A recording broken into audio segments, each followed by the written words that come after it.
tudo bem?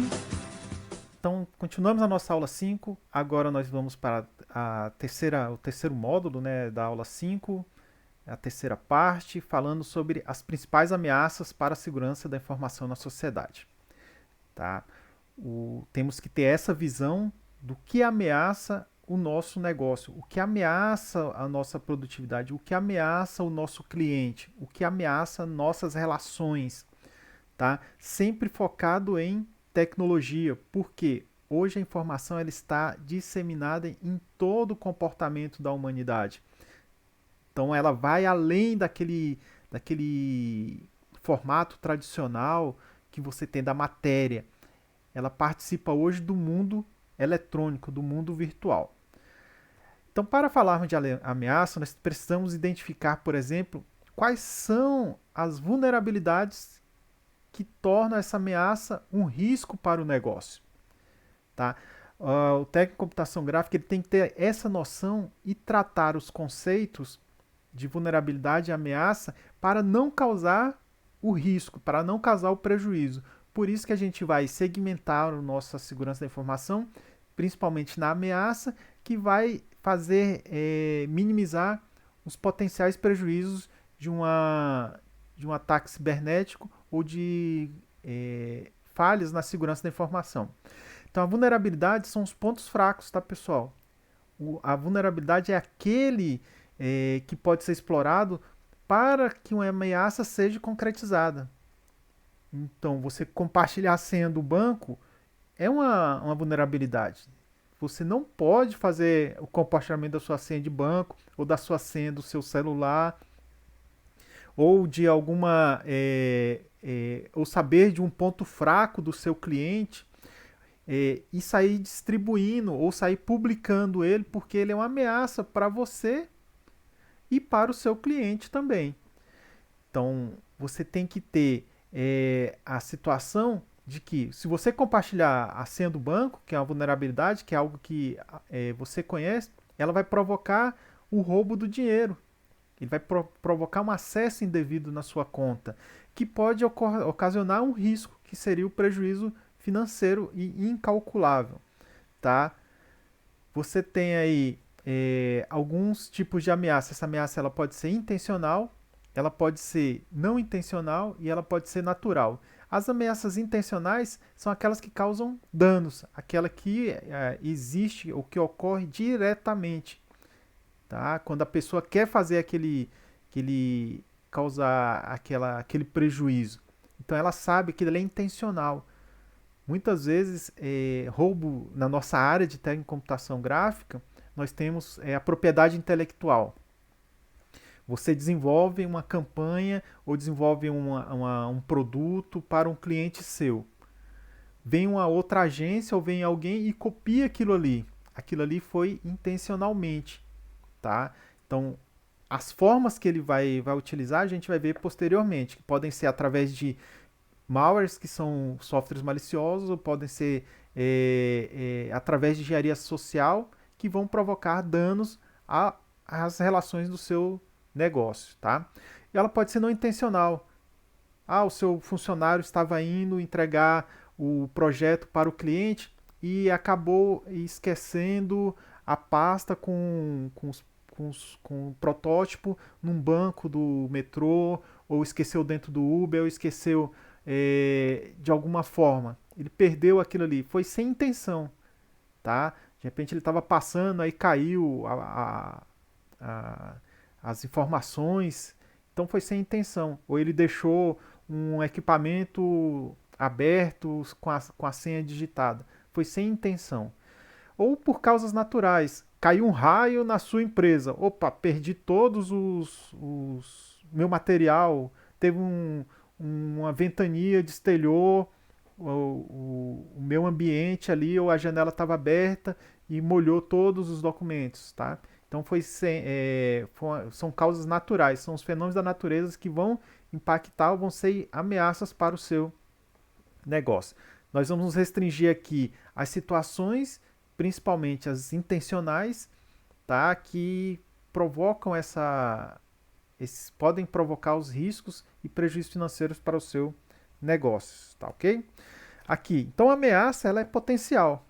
Ela pega uma vulnerabilidade existente, tá? E provoca um prejuízo. Então é um fato indesejado que ocasiona prejuízo para a nossa empresa. Ela pode ser um malware, ela pode ser uma negação de serviço ou pode ocorrer através de golpes na internet. Os malwares está muito relacionado à tecnologia, porque ele é uma combinação das palavras em inglês, né, de software malicioso e software. Então fica software malicioso, né, ou malware. São programas que ameaçam os princípios, aqueles princípios que a gente viu na parte 2, tá? Confidencialidade, integridade, disponibilidade e autenticidade. E são fantasiados ou são revestidos de vírus, worms, que são vermes, trojans, rootkits, spywares, adwares e outros que são menos conhecidos. Então, os softwares maliciosos é um conjunto, tá? É um portfólio. Você tem um menu, você tem um cardápio de softwares maliciosos, de situações maliciosas que podem afetar o seu negócio e suas relações com a informação. Então tá lá, então o malware pode ser vírus, ransomware, cavalo de Troia, spywares, worms, rootkit, backdoors ou botnets, tá? Sempre a gente tem, o mais próximo da gente tem assim de software malicioso é isso aqui, são vírus e worms. E existe uma confusão entre esses dois termos, né? O vírus e o worms, que na tradução do inglês seria um verme, eles têm diferenças. Os dois são softwares maliciosos, tá? Mas existem diferenças, existem sabores diferentes nisso aí. Porque o vírus ele está muito ligado aos arquivos, a programas, a necessidade de ter um objeto armazenado no seu dispositivo, sendo que vírus, pessoal, ele afeta, por exemplo, smartphones também. Você tem vírus para smartphones, tá? E ele se multiplica quando você acessa, quando você clica naquele ícone, naquele botãozinho ali, ele vai instalar ou vai se multiplicar dentro da sua máquina, danificando o arquivo, ele vai prejudicar o seu arquivo, o sistema ou o disco rígido em si, a unidade de armazenamento. Quando você tem um worm, esse worm está muito ligado à rede, à estrutura da sua empresa, à rede de comunicação. Tá? Ele não necessita propriamente dita de um hospedeiro, então ele não precisa de um arquivo. Ele transita nesse ambiente todo. Ele é executado automaticamente, então ele não precisa que alguém execute. Quando ele entra no seu ambiente, ele já vai se executar. Ele pode ter, ele não precisa necessariamente infectar arquivos e deixa seu computador e sua rede altamente lenta. Os vírus, pessoal, então, assim, detalhando e entrando mais profundamente, os vírus são programas, né, ou a parte de um programa de computador, de um software, que ele tem um objetivo bem claro, tá? Ele vai fazer cópias ali dentro, ele vai se multiplicar e vai prejudicar os arquivos da sua máquina. Muitas vezes, por exemplo, vai corromper os arquivos, você vai usar o seu computador e está com a tela azul porque danificou um arquivo do programa. Tá? E como é que você chega nesses vírus? Quais são os sabores dos vírus? Você tem vírus de script, que são vírus de página web, sites maliciosos, tá, pessoal? Você tem muito isso aí também. Você tem esse vírus recebido através de e-mails. Você tem vírus também de celular. Quando você usa, por exemplo, tecnologia Bluetooth, você deixa o seu celular aberto. Você tem vírus de macro, que são relativamente proporcionados a arquivos diretamente de documentos, planilhas e apresentação de slides. E você tem os vírus de e-mail, que são aqueles que vêm em anexo, tá? Então você tem os vírus de script que podem vir no corpo do seu e-mail. E você tem um e-mail que vem com aquele anexo suspeito ou malicioso. Os worms, que são os vermes, então são programas que conseguem, a gente já viu a diferença entre vírus e worms, então os worms eles são trafegados pela rede. Então eles se multiplicam dentro da rede. Então ele identifica, envia cópias, ativa cópias e reinicia todo o processo. e tudo isso sem você ter ação. Essa ação, na verdade, é o programa malicioso em si, que já está ali ambientado naquele recurso, naquele computador, com aquele sistema operacional ou naquela rede, e ali ele vai trabalhar progressivamente, provocando a lentidão, travamentos e etc. Tá? Uh, Temos aqui, por exemplo, um outro malware que hoje talvez seja o que é mais recompensável no mercado, que os maliciosos estão utilizando muito, que são os ransomware, tá? Que são códigos maliciosos que ele vai pegar a sua máquina, tá? Ele pega o seu computador e codifica as informações ali dentro através de criptografia. E esse ransomware, ele é provocado, muitas vezes você recebe ele por e-mail, tá? Você recebe ele por e-mail, por uma mensagem que o pessoal chama muito, tem um meme, ou uma fake news. Então você recebe aquilo ali, opa, assim, enquanto você está rindo, aquele software está ocupando espaço na sua máquina e muitas vezes ele vai fazer o quê?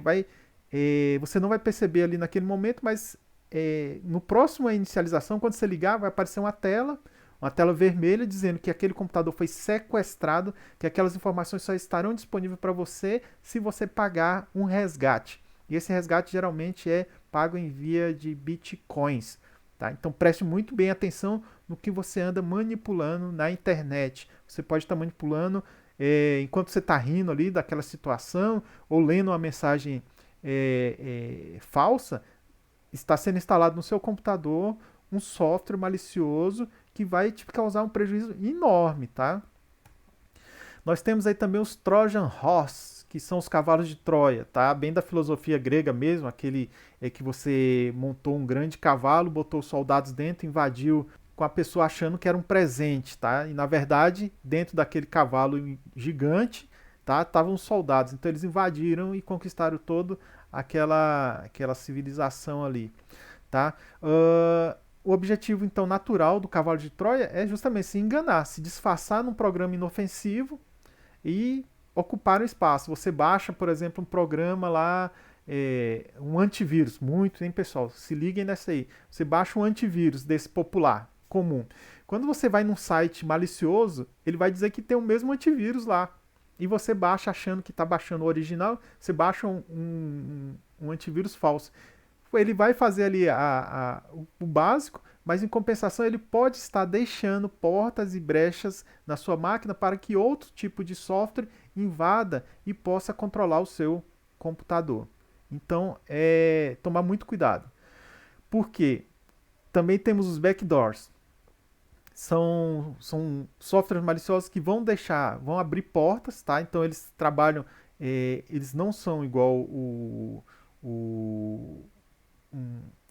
eles não são um vírus que vai prejudicar sua máquina assim imediatamente, mas ele vai pegar, por exemplo, deixar passar um cavalo de Troia, ele vai deixar passar um malware, tá? Então, como a gente sabe que os worms são de rede, então o backdoor ele deixa seu computador suscetível a qualquer software malicioso que estiver andando na rede, tá? Possa infectar seu computador. Então temos aí os backdoors. Ele abre a porta dos fundos, ele deixa uma brecha no seu ambiente. Tá? Em redes, pessoal, de computadores, isso aí é muito prejudica muito porque faz os worms, os vermes, se espalhar sem controle. Tá? Temos também aqui os spywares. Os spywares têm uma questão interessante. Ele pode ser utilizado para monitorar de todas as formas. Tá? Ele é um programa espião. Você tem algumas formas desses spywares. Vocês têm os keylogs, que são softwares maliciosos que ficam monitorando o que você está digitando. Tá? Tudo que você digita, ele vai capturando e vai mandando as informações para um terceiro. Tá? Ou ele vai armazenando num dispositivo que depois um outro software vai lá e captura. Você tem o screen logger, que é o que fica monitorando a tela, tudo que você mexe, por exemplo, essa tela touchscreen, que você não digita informações via teclado, então ele fica monitorando onde você está fazendo o seu registro, tá? E vocês têm os adwares. Os adwares ele é um componente bem comercial, tá? Muitas vezes as empresas utilizam os adwares para ficar monitorando o que você está fazendo na sua máquina. Por exemplo, você entra num site e faz uma pesquisa de viagens. Vai lá no Google e coloca lá viagens. De repente, você está lá em outra página, você está fazendo um trabalho acadêmico e aparece um pop-upzinho na sua máquina falando de viagens. Como que ele identificou que você estava pensando em viagens? Porque ele fez a captura de determinadas informações e prevendo os seus desejos, ele vai ficar te passando informações sobre aquele tema. Tá? Em algumas empresas, os spyers são utilizados como forma de legítima defesa. Né? Elas ficam monitorando o comportamento dos funcionários. Tá? Então ele fica monitorando ali o que o funcionário está digitando, para proteção também. Tá? Em casa, por exemplo, você como pai de família ou filho, você pode ter um spyware para ficar identificando o que aquela criança está passando, tá? O que ela está utilizando na internet. Tá? Ok, pessoal? Então vamos lá. Temos aqui os rootkits, que é um conjunto de programas e técnicas que permitem esconder e assegurar a presença de um invasor. Então ele falseia aquele invasor. Então você tem um cavalo de Troia que ele invade a sua máquina com uma série de malwares, pode ser rootkit, vírus, pode ser uma série de recursos, e você tem um rootkit que ele vai pegar e ele vai falsear ele vai ficar com aquela carinha de anjo, tá? Ele vai ficar navegando na sua máquina, nenhum antivírus, nenhum outro dispositivo vai identificar ele como uma ameaça, mas ele está ali nas sombras da sua máquina, dos bits e bytes, transitando e comprometendo o seu computador e seus recursos, tá, pessoal? Você tem aqui, por exemplo, os bots, tá? Também uma filosofia nova que você tem que é criado, são mecanismos na comunicação que ficam criando situações de monitoramento remoto, tá? São agentes que são robôs. Esses robôs eles criam zumbis. E esses zumbis ficam monitorando todos os alvos. Então, a partir da hora que ele infecta a sua máquina através de um Trojan, de um, de um, de um malware, ele fica ali só monitorando e fica preparando para um ataque em massa. Tá? Ele pode utilizar sua máquina, por exemplo, para atacar outras máquinas. Então, eu utilizo um outro objeto, eu estou distante, utilizando sua máquina, você está trabalhando normal, sua máquina está transitando códigos pela internet e está capturando ou tentando invadir outras. Então eu faço você ser um terceiro nessa rede de vulnerabilidades. Então, pessoal, continuando aqui falando sobre as ameaças para a segurança da informação, temos os golpes na internet. Não é uma tarefa simples atacar ou fraudar uma empresa que tenha proteção no seu ambiente físico. Você tem pessoas que fazem cadastro, você tem câmeras, você tem registros de acesso. Então é mais complicado você fazer determinadas invasões no ambiente corporativo, tá? Ou na sua empresa. Você tem portas com chave. Então tem uma complexidade aí maior. Então é um obstáculo para os criminosos e principalmente ao cybercrime. Então, o que eles procuram? Procuram brechas. E essas brechas geralmente é o ser humano. Então, os golpistas vêm concentrando os esforços para explorar as fragilidades do ser humano e usam técnicas de engenharia social que induz ou procura atrair os usuários desavisados ou muitas vezes inocentes através solicitando dados confidenciais, mandando mensagens para infectar computadores e buscando fragilizar ainda mais os usuários e as pessoas em si. Então os golpes da internet estão focados muito em pessoas, tá, pessoal?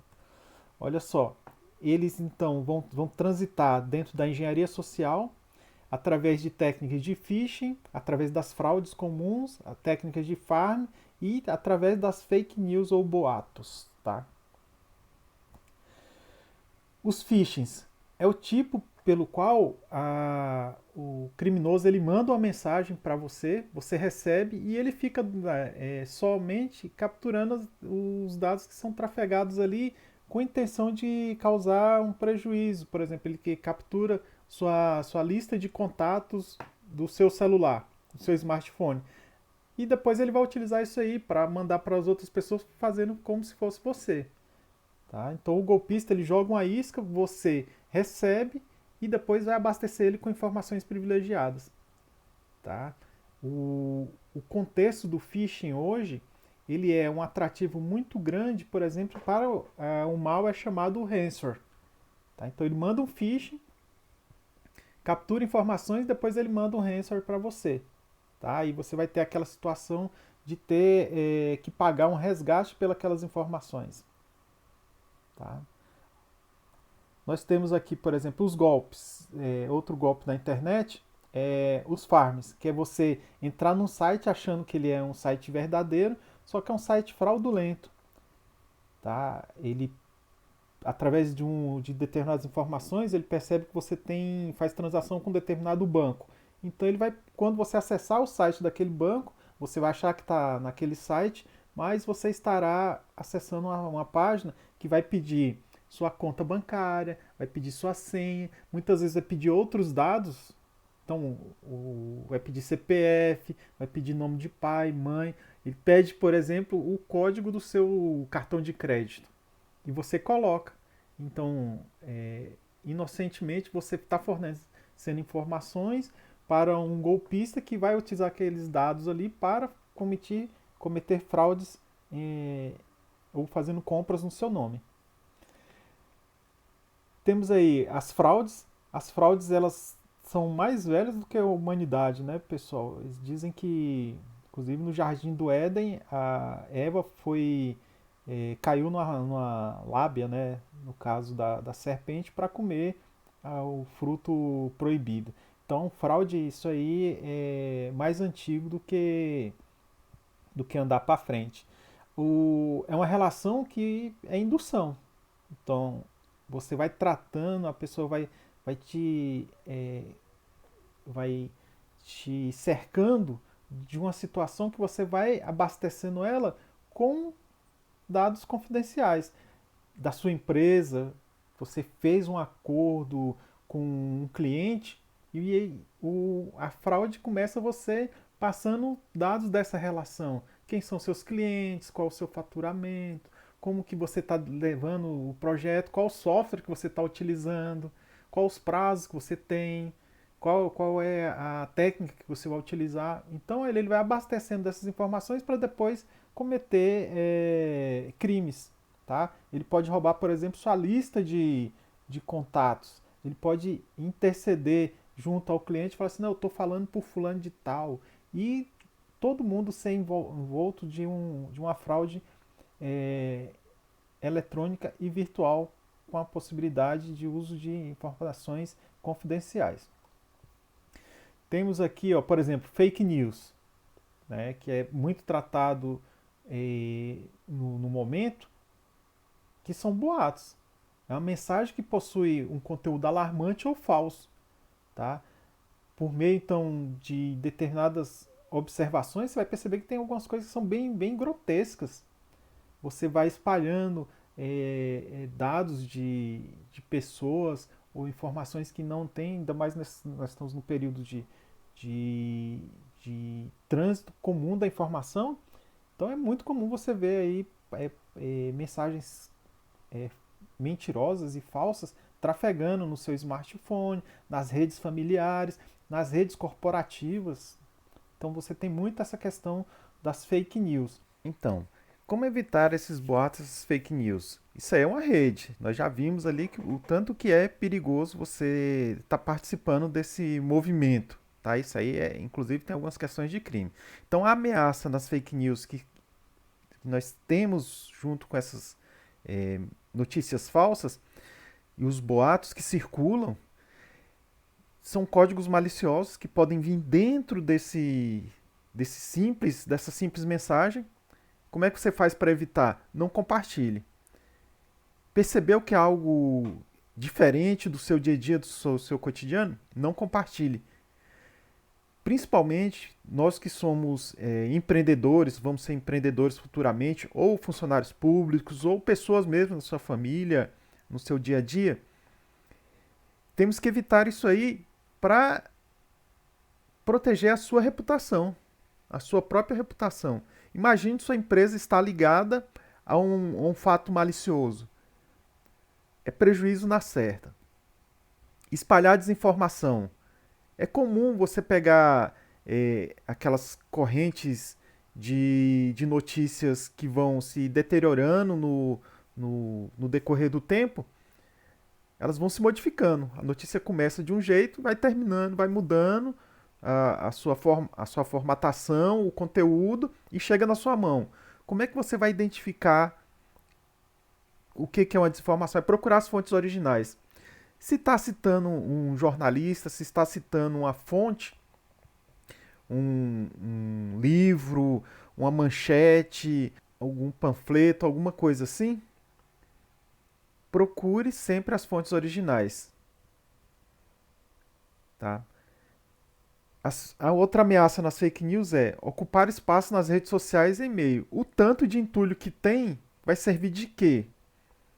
Como é que você faz para evitar? Não armazene mensagens, imagens e arquivos que sejam suspeitos, ou que você não tenha interesse naquilo ali. Apague, ou ignore, ou exclua, ou não baixe no seu e-mail. Tá? Outra ameaça, comprometer a credibilidade e reputação das pessoas. Isso aqui é gravíssimo.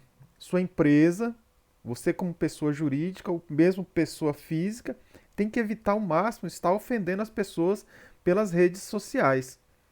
Tá? Isso aí é crime. No Código Penal tem o artigo 138 e 109 que vai falar sobre os crimes de calúnia. Então você vê muito isso aí. Isso aí não é só com repórter, jornalista e pessoas famosas não, tá? Pessoas simples também são altamente ofendidas por essas redes maliciosas que circundam o mundo eletrônico, tá? E o terrorismo, uma ameaça que é mundial e se fantaseia atrás de mensagens simples e se propagam pelas redes. E você tem que evitar isso aí, porque você não pode participar desse tipo de golpe. Tá? Isso aí é um crime que está previsto em lei nacional. Tá ok? Então, pessoal, vamos agora à terceira ameaça, né, que a gente separou em três, foram os malwares, os golpes de internet e o denial of service, que é os ataques de negação de serviço, que é uma técnica utilizada pelo cybercrime para tirar de operação um serviço ou um computador, tá? De operação. Muito acesso ao mesmo tempo, no mesmo momento, no mesmo dispositivo. Provavelmente, se não tiver delimitado, se não tiver configurado com a capacidade suficiente, ele vai parar. Ele vai estrangular todo o processamento e vai parar. Simplesmente ele não vai ter condição de tratar todas as informações e vai travar. Tá? Quando isso ocorre de maneira orquestrada por um conjunto de equipamentos, ele diz que é um ataque distribuído. Vocês se lembram lá dos bots? Então, os bots, eles tiveram uma forma orquestrada, eles vão direcionar todo o seu ataque para uma única vítima e vão parar aquele serviço. Então, quando ele tiver uma organização, ele é um ataque distribuído. Então, sua empresa no Brasil pode estar sendo atacada por empresas do mundo inteiro ou por computadores do mundo inteiro, tá? Porque eles estão direcionados para derrubar o seu serviço. Tá aqui, então isso é um crime muito comum, principalmente para derrubar as grandes empresas, tá? Isso o cybercrime faz muito esse recurso aí para mostrar que ele tem poder, que ele consegue mobilizar uma grande população e derrubar as máquinas dos concorrentes. Então, pessoal, essa foi a terceira parte da nossa aula 5, onde a gente tratou sobre as ameaças. Então, nós já vimos na parte 1 o que é informação, na parte 2 nós vimos os pilares da segurança e na parte 3 nós vimos as ameaças. Continuem antenados, publiquem suas dúvidas através do e-mail ou pelo chat ou pela mensageria da sala virtual e aquele abraço.